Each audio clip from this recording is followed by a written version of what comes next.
Akala mo bang kabisado mo na ang kasaysayan ng Pilipinas? Pues maghanda ka dahil ang mga susunod na impormasyon ay tiyak na hindi mo pa naririnig sa klase o sa libro. Narito ang 12 bagay na hindi mo alam tungkol sa kasaysayan ng Pilipinas. Alam mo bang nung Castilian War, ang mga sundalong Kastila ay hindi puro Europeo? May mga Aztec, Inca at Mayan warriors mula sa Mexico at South America na dinala sa Pilipinas para labanan ang mga Muslim sa Mindanao. At ilan sa kanila, nagkaanak pa sa mga lokal. Ang Laguna Copperplate Inscription ay isang dokumentong isinulat noong taong 900 AD. Mas matanda ito kaysa sa sino mang Kastila na dumating sa Pilipinas. Nakasulat sa Kawi script, may math, batas at konsepto ng utang. Pruweba na advanced na noon ang mga Pilipino.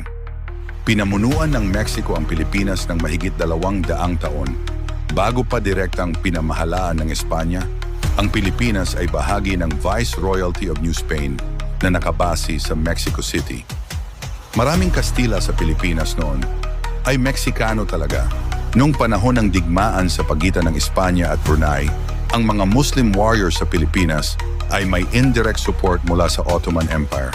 Nagpadala sila ng mga Turko at Muslim traders sa Sulu bilang suporta sa Islamic resistance. Oo, hindi lang Mindanao. Ang Sultanato ng Sulu ay minsang kinilala ng British at Dutch bilang may-ari ng Eastern Sabah sa Borneo.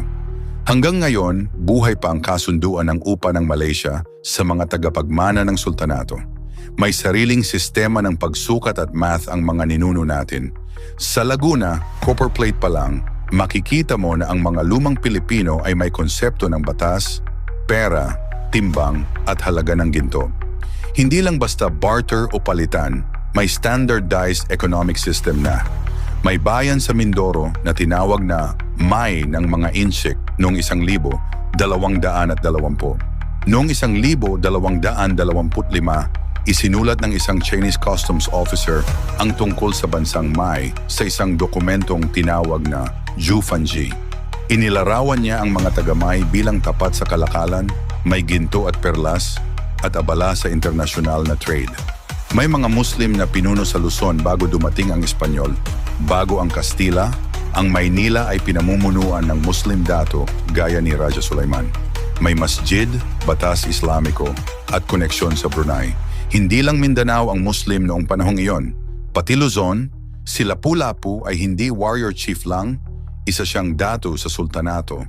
Si Lapu-Lapu ay hindi lang bayani ng Mactan.